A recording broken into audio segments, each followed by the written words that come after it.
Hello friends, welcome back NGC academy. Chapter 9 flow of control Sumita Arora book के solution में आपका स्वागत है। तो क्लास 11 कंप्यूटर साइंस के बुक की बात कर रहे थे हम, और हमने पिछले वीडियो में क्वेश्चन नंबर 20 तक का सॉल्यूशन हमने देख लिया था।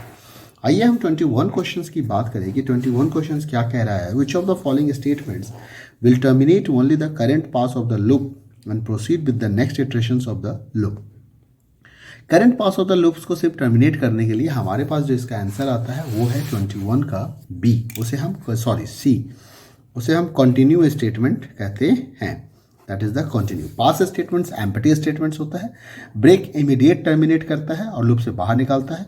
कंटिन्यू नेक्स्ट इटरेशंस के लिए ले जाता है, करंट इटरेशंस को स्किप कर देगा। ठीक है, गो टू करके कोई स्टेटमेंट होता नहीं है पाइथन के अंदर में, तो इसका ख्याल रखना है आपको। क्वेश्चन नंबर 20 को देखिए। Function range 3 is equivalent to.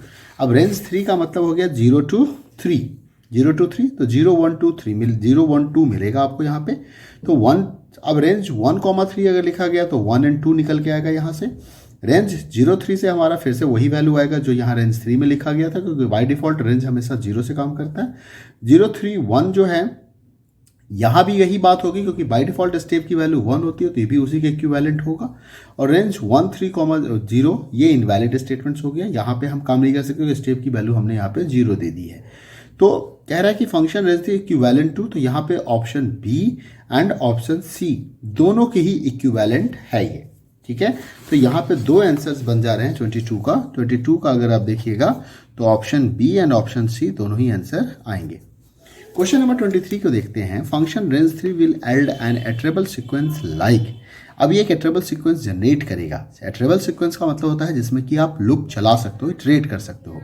तो क्या आएगा, अभी मैंने बताया था कि रेंज 3 से हमारा 0 1 2 आएगा, तो ऑप्शन ए इसका आंसर आएगा। ये चीज़ हमेशा ध्यान रखना है कि ये आंसर क्यों आया, 0 1 2 क्यों आया, क्योंकि रेंज फंक्शन जो लास्ट वैल्यू होता है, जो आप नॉर्मल वैल्यू देते हैं उसको स्टॉप वैल्यू माना जाता है और उससे एक पहले वो रुक जाता है।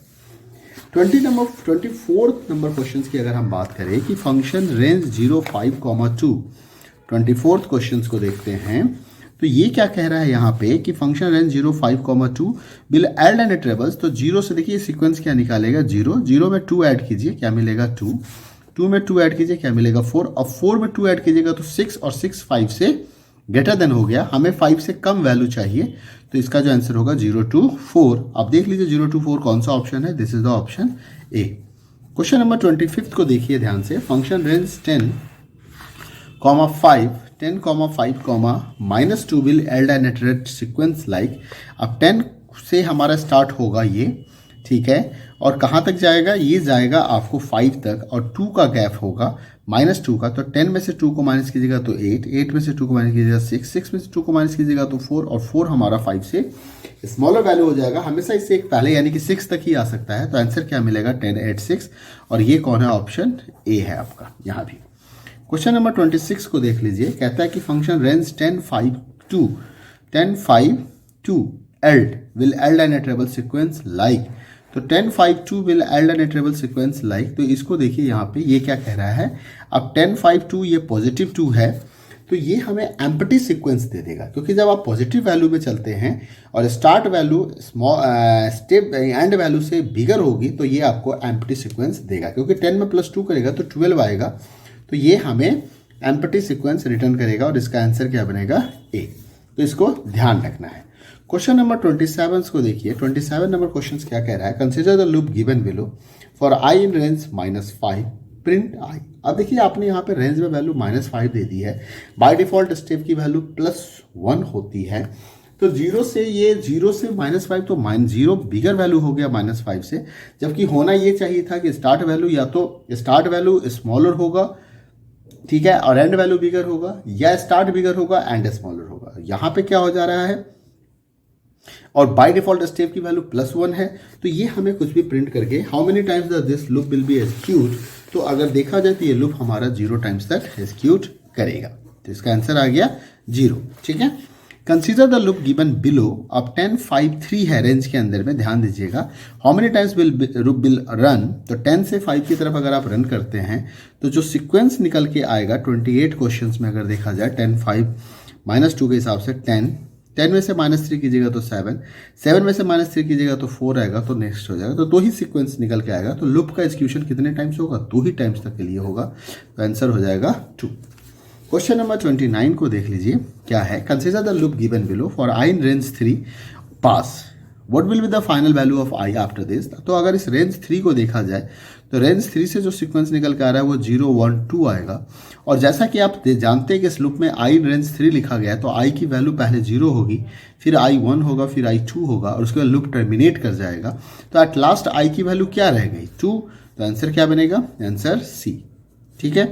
क्वेश्चन नंबर 30 की बात करते हैं कि what is the consider the loop given below, consider the loop given below for I in range 7 4 -2 and break, what will the value of I after this loop. क्योंकि यहाँ पे ब्रेक स्टेटमेंट का use हो गया है, तो जो इस रेंज से सीक्वेंस जनरेट हो रहा है वो सीक्वेंस जनरेट हो रहा है 7 5 7 एंड 5, और आई की पहली वैल्यू क्या रहेगी? 7 रहेगी, और लूप यहीं पे टर्मिनेट कर जाएगा, तो आई का फाइनली वैल्यू क्या रह जाएगा? 7 ही रह जाएगा। तो ऑप्शन क्या बनेगा? Option C 7। ठीक है।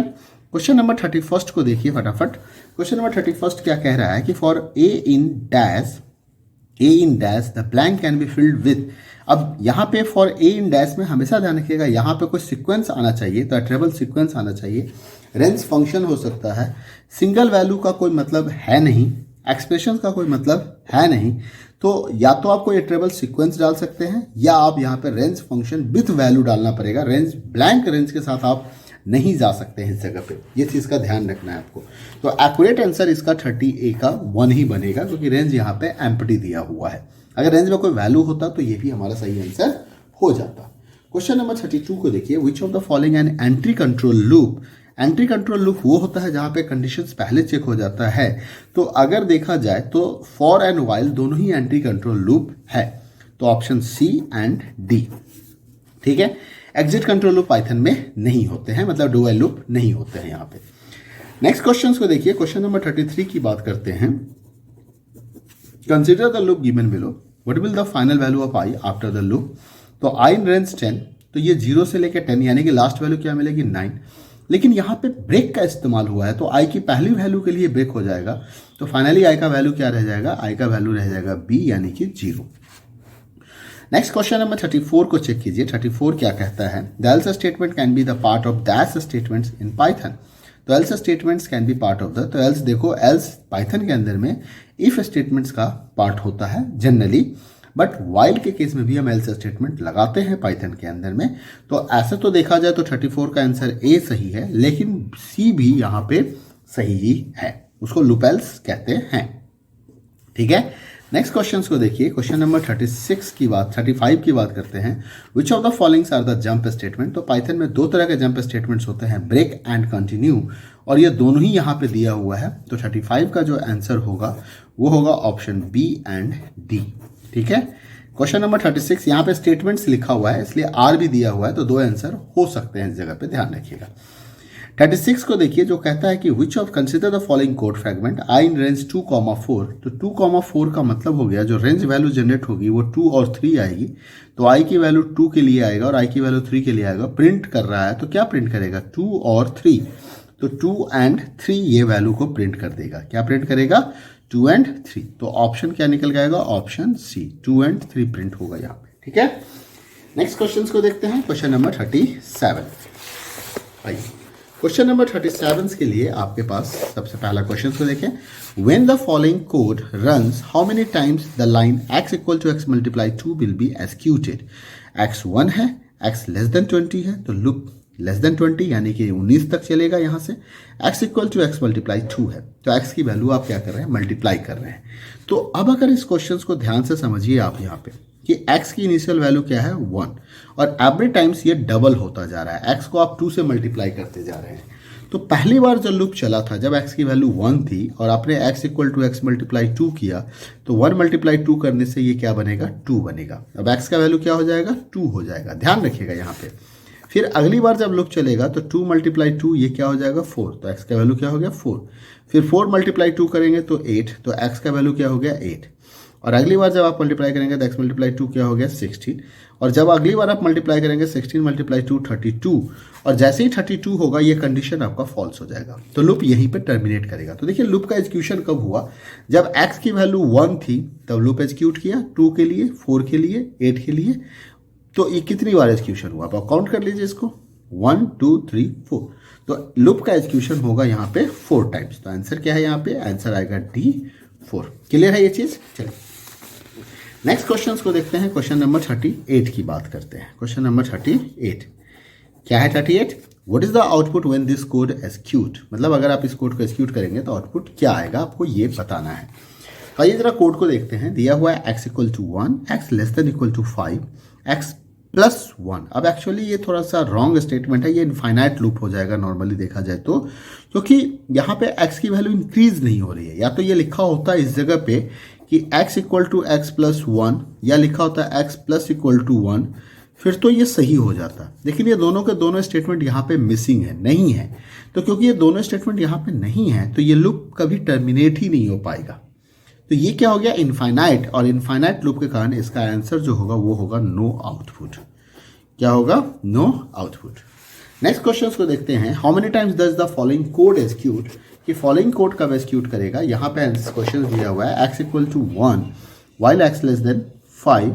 अगेन यहाँ पे फिर से प्रिंटिंग मिस्टेक आ गया है। ये एक्चुअली ये हमारा प्रिंटिंग मिस्टेक इस बुक के अंदर दिख रहा है, x प्लस 1 प्रिंट x। तो क्योंकि हम प्रिंटिंग मिस्टेक के साथ ही चलते हैं तो लूप हमारा फिर से ये टर्मिनेट नहीं होने वाला है, और फिर से यहाँ पे आंसर जो है 39 का क्या आएगा E, और आंसर हो गया इनफाइनाइट, इनफाइनाइट। ठीक है। क्वेश्चन नंबर 40 को देखिए। क्वेश्चन नंबर 40 क्या कह रहा है आपको। क्वेश्चन नंबर 40 पे आ जाते हैं। यहाँ पे आपको कह रहा है what is the output produce when this code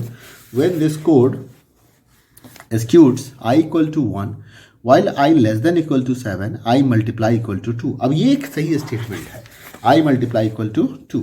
तो यहाँ पे क्या है, i की वैल्यू क्या है 1 है, और ये 7 तक चलेगा। तो आइए जब i 1 है तो i equal to i multiply 2 करते हैं, इसका मतलब यही होता है। ठीक है। तो 1 मतलब i इक्वल टू 1 मल्टीप्लाई 2 करेंगे तो 2 हो जाएगा, फिर 2 मल्टीप्लाई 2 करेंगे तो 4 हो जाएगा, फिर 4 मल्टीप्लाई 2 करेंगे तो 8 हो जाएगा। जैसे ही 8 होगा ये लूप टर्मिनेट कर जाएगा। तो लूप का एग्जीक्यूशन कितनी बार हुआ, 2 ही बार हुआ। ठीक है। फाइनली i की वैल्यू क्या रही थी लास्ट में, 4 रही थी, क्योंकि i 1 था तो 1 मल्टीप्लाई 2 हुआ तो 2 हुआ। अब आके कंडीशन चेक करेगा, कंडीशन ट्रू मिलेगा। फिर ये 2 मल्टीप्लाई 2 करेगा तो 4 हो जाएगा, कंडीशन चेक करेगा ट्रू होगा। फिर 4 मल्टीप्लाई 2 करेगा तो i के अंदर में 8 हो जाएगा। तो लास्ट वैल्यू जो था वो 8 रह गया, और 8 के लिए कंडीशन फॉल्स हो गया। तो इसने पूछा i को जब प्रिंट करेंगे तो क्या प्रिंट करेगा, तो ये प्रिंट करेगा a, आंसर 8, ऑप्शन ए आएगा। आंसर क्या प्रिंट होगा यहाँ पे, 8 प्रिंट होगा। क्लियर होगा इस चीज को। चलिए क्वेश्चन नंबर 41 को देख लीजिए। 41 क्या कहता है, consider the following loop j equal to 10 while j greater than equal to 5। ठीक है। Print x j equal to j minus 1। तो j की वैल्यू को कम करना है 10 से और घटाते जाना है, तब तक चलना है जब तक आप 5 या 5 से ज़्यादा रहते हैं। तो अब देखो जब j की वैल्यू 10 थी आपकी, जब j की वैल्यू, ये क्वेश्चन नंबर हमारा क्या है 41। ठीक है। तो 41 में j की वैल्यू 10 थी, तो 10 के लिए ये x को प्रिंट करेगा। फिर j की वैल्यू 9 होगी, क्योंकि आपने यहाँ पे j equal to j minus 1 किया है। अब 9 होगा तो 9 भी ग्रेटर देन इक्वल टू 5 है। कंडीशन आपने क्या लगा रखा है, ग्रेटर देन इक्वल टू 5। तो 9 के लिए भी ट्रू हो गया, तो फिर से x प्रिंट होगा, और प्रिंट एक्सेप्शन हमेशा x को नीचे की ओर ले जाएगा। ठीक है। अच्छा, ये कहता है कि कौन सा सेम आउटपुट देगा, तो पहले इसको समझ लेते हैं कि आउटपुट हो क्या रहा है यहाँ पे।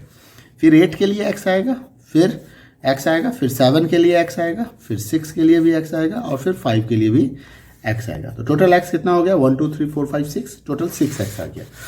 अब कहता है कि 6x वाला आपका लूप ढूंढ रहा है यहाँ से। तो for j in range -1 to -5, -1 करेंगे +2 हो जाएगा, सॉरी -1 प्लस -2 हो जाएगा। तो -1 -2, अब इस देख लीजिए कहाँ तक जाएगा, -1 से -5 है, -1 -2 -3 -4 -5। तो 5 टाइम्स ये लूप चल रहा है, जबकि हमें 6 टाइम चाहिए। 0 से 5 भी क्या होगा, 5 टाइम्स ही प्रिंट होगा। 10 से अगर -1 पे आते हैं तो आइए -2 करके, तो 10 से 8, 10 8 6, ठीक है, 4 2 और 0 है यहाँ पे, और इसने क्या दे रखा है -1, तो 0 तक जाएगा। तो ये वाला लूप जो है वो 6 टाइम्स तक प्रिंट कर रहा है आपका, कौन सा लूप, सी। एक बार लूप डी और ई को भी देख ले कि लूप डी और ई में आपको क्या ऑप्शन मिल रहा है। तो लूप डी और ई को अगर आप चेक करेंगे यहाँ पे, तो D equal to J range 10,5 है, तो 10,5 से ये क्या होगा 6 तक ही रुक जाएगा, तो 10, 9, 8, 7, 6, तो 5 टाइम्स ही आएगा, खत्म हो गया ये 10,5 है। और एक तो ये इम्पटी लूप आएगा, सॉरी यहाँ पे तो जाएगा ही नहीं क्योंकि -1 नहीं है, यहाँ पे जाएगा तो 5 तक। तो फाइनली जो आंसर है इसका 6 टाइम्स तक प्रिंट करने वाला अगर आप देखिएगा तो यहाँ पे आपको 41 का क्या आंसर मिलेगा, 41 का सी मिलेगा। क्या मिलेगा, 41 का सी जो है वो इसके इक्विवेलेंट आउटपुट आपको प्रोवाइड करने वाला है। चलिए 2 क्वेश्चन और रह रहे हैं एमसीक्यू के, खत्म करते हैं। 42, what is the output produce when this code executes A0 A in range 4,8। तो 4,8 है, यहाँ पे देख सकते हैं रेंज में क्या दिया 4,8। तो 4,8 अगर आप कैलकुलेट करेंगे यहाँ पे तो आपको जो रेंज वैल्यू यहाँ से जनरेट होकर आएगी 4, 5, 6, 7, ठीक है, ये आपका रेंज वैल्यू सीक्वेंस जनरेट होके आया। अब इसने कहा if I mod 2 equal to 0 A equal to A+1 और ए की वैल्यू 0 थी, तो आई मॉड इक्वल टू 2 0, तो आई को 2 से डिवाइड करना है, तो उसके लिए हमें इवन नंबर चाहिए। तो इवन नंबर हमारे पास कितने मिले, 1 और 2 इवन नंबर मिले, तो 2 बार ए की वैल्यू भर जाएगी तो 2 हो जाएगी, प्रिंट ए। अब ए की वैल्यू क्या है, ए अच्छा है, ए इजकल टू A+I है, sorry A equal to A+I है, तो a equal to A+I, initially i a 0 है और पहली बार आई इवन नंबर कौन सा मिला 4, तो ये 4 हो जाएगा। अगली बार इवन नंबर क्या मिलेगा 6, तो ये 10 हो जाएगा। तो फाइनली ए की वैल्यू क्या बनेगी 10, तो आउटपुट क्या आएगा सी, आंसर हो गया इसका सी। क्या आंसर बनेगा, सी आंसर बनेगा इसका, ठीक है, यानी कि क्या लिखा हुआ है 10, तो 10 आंसर हो। उसके बाद आते हैं 43 क्वेश्चंस पे। हमने 42 क्वेश्चन भी सॉल्व कर लिया, अब हम 43 क्वेश्चंस पे आते हैं। 43 क्वेश्चंस क्या कह रहा है हमारा, विच of the following code segments contain an example of nested loop. Nested loop का एग्जाम्पल किसने रखा हुआ है देख लीजिए। नेस्टेड लूप का होता है लूप इनसाइड लूप, तो देखते हैं नेस्टेड लूप इसने कहा है, नेस्टेड इफ और नेस्टेड नेस्टेड वाइल या नेस्टेड फॉर नहीं कहा है। तो यहाँ फॉर लूप है, फॉर लूप के अंदर में एक जे लूप है, ये भी हमारा नेस्टेड लूप दिख रहा है। ये हमारा नेस्टेड लूप नहीं है क्योंकि सेम लेवल पे लिखा हुआ है। यहाँ देखते हैं प्रिंट ए और इसके अंदर में आपने वाइल लूप लिखा है, तो ये भी नेस्टेड है, बट ये नेस्टेड नहीं है। तो बी और सी दोनों ही लूप आपका क्या है नेस्टेड लूप है, तो इसका आंसर हो जाएगा बी एंड सी। तो ये कंप्लीट एमसीक्यू का सॉल्यूशन रहा। अगले एक्सरसाइज में अब हम बात करेंगे, अगली वीडियो में फिल इन द ब्लैंक्स का सॉल्यूशन देखेंगे और फिर हम अनसॉल्व एक्सरसाइज का भी सॉल्यूशन यहाँ पे चेक करेंगे। तब तक के लिए अपना ख्याल रखें, चैनल को लाइक शेयर सब्सक्राइब करना ना भूलें। Thank you, bye bye, take care.